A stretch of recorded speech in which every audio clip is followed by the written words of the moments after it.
r/AskReddit, what's the medicine that you take daily that you can't go without? Allegra. Allergies suck.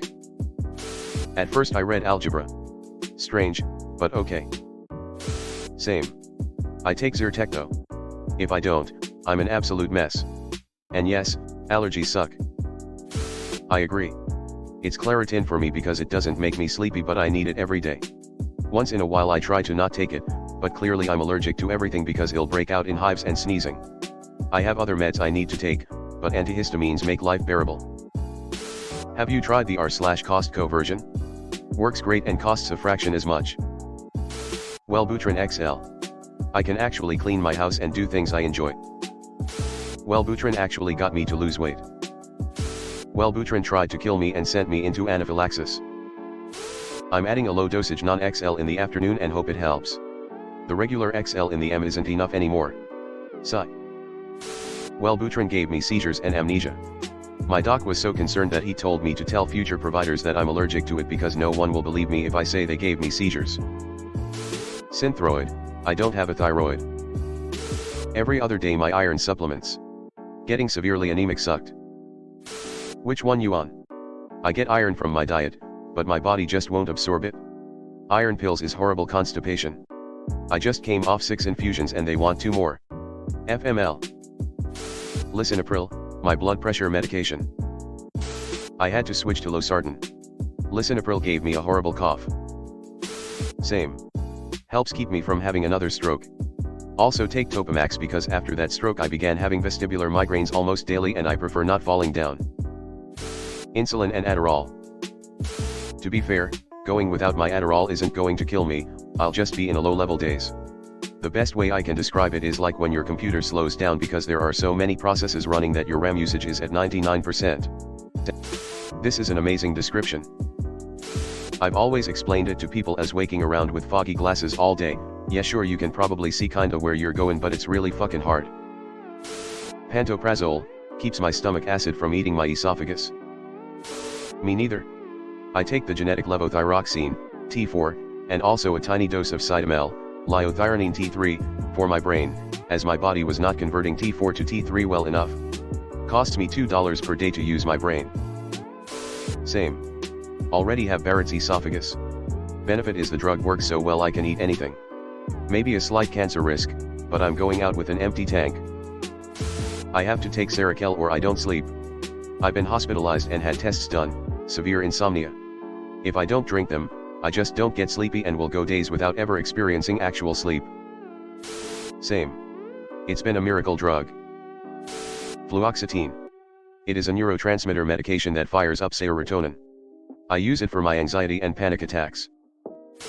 Fluoxetine has been a lifesaver for me. Me too.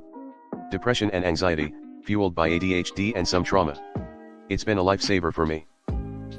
Same here, went 3 days without it once because I couldn't get it filled and it was hell. I take 4 pills every day, but the one I notice most if I miss is propranolol. I take it for a tremor so I get shaky without it. I only take 2 pills daily, but I agree I cannot miss my propranolol. I take it as a migraine preventative. And man does it work. I was having 5 to 6 stroke mimicking migraines a week and now I have maybe 1 to 3 every couple of months. Norethindrone acetate. I take it for endometriosis. It keeps me from ovulating/getting a menstrual cycle. The one day I didn't take it, I was in so much pain, started vomiting uncontrollably like I had norovirus, and then the bleeding started. Yeah, found out the hard way I cannot skip that one. Caffeine and a good old high dose of antidepressants. I took letrozole post-hysterectomy to kill the remaining endo. I know most people think it's bad to have a hysterectomy before 50, but I do not miss my ovaries at all. My meds that help me fall asleep. Trazodone for me. Insulin. Diabetes is a bit *H. Don't worry, we won't demonetize you for saying bitch. Depression meds along with twice weekly ketamine treatments. I also do Spravato. Have you felt any improvement? It took me at least 6 months, but I've noticed improvement. It's been about 2 years now. Multiple meds. So many meds. Meds for diabetes, cystic fibrosis, kidney damage, osteoporosis, anxiety, and heart failure. Lamictal/Sarakel I do not feel like going on a grippy socks vacation because the little delusional world decided to come back. Lamitrigeny. I suffer from EUPD and without the meds, it's like being on a mental roller coaster. Yeah, I get headaches from caffeine withdrawal if I miss it. I need my Lamitrigeny for my epilepsy. My friend takes it for her BPD. It's cool how it works for both mood stabilizing and seizures, smiley face. Lexapro. If I don't take my olanzapine I almost always become manic.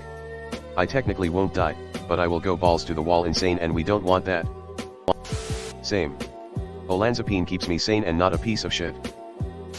My ADHD pills, sad face. Until I forget to get them refilled. The breakfast of champions. Cannabis and caffeine. I must agree. Came to say weed and coffee. I have found my people. Same again. Also thanks to Op for the post cause it reminded me to take the latter, had headed out for breakfast in search of the former and had forgotten. The old Santa Cruz speedball. Levothyroxine or I'll die. High five, me too. When drug shortages started popping up during the pandemic, we made plans for a family member to go hunt down a feral pig so I could figure out how to make my own armor thyroid meds before my brain breaks. Insulin. Same. Shame in the US that a life-saving medication is more than a lot of people's rent payment. Omeprazole for heartburn. My bipolar meds. Used to be fentanyl and meth but now it's Zoloft and caffeine. High five girl. Tacrolimus and mycophenolate. Got off antidepressants last year. Took 3.5 months. Felt like a huge accomplishment. Zoloft. It makes me a better mom. I'm starting to think it might be time for me to see a psychiatrist, having a rough time being a mom. Literally same. I have struggled with anxiety and depression pretty much my whole life. Started taking Zoloft and realized I had been living life in hard mode. Finding out that people can just do things. Like showering, dishes and laundry without stressing and ruminating before/during/after. Game changer. My birth control. Otherwise my periods would be really painful. Same. And I use mine to control migraines. Without BCID be debilitated for 2 weeks a month, with them I'm solid for at least 6 months. A good shower. Dilantin. It's an anticonvulsant that controls my epilepsy. My seizures will run back to back until my heart stops. Seizure free since 1998, so it's working. Prednisone. It's only currently a daily med for me, and I'm no fan of the side effects, but boy, do I appreciate the results anyway. My depression meds. Otherwise I'm an agitated mess. Gabapentin. The only drug I've found to make a difference in the frequency of my chronic migraines. Missing a dose is hell.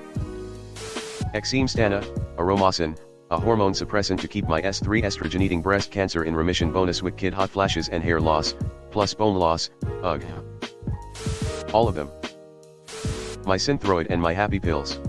Antidepressants. I take it for muscle twitches, but at this point my body is so used to it that if I miss a dose I have horrible sleep and get very twitchy. Hello everyone. Thanks for sticking to the end of this video. I really appreciate it. I just wanted to humbly ask you to subscribe to the channel. According to my statistics, 100% of my viewers in the past 28 days are not subscribed. I have always wanted this channel to reach 1000 subscribers, and if you want to support and be a part of that, subscribe. It's free and it's an awesome way to support the channel. Thanks again, Reddit glitch out.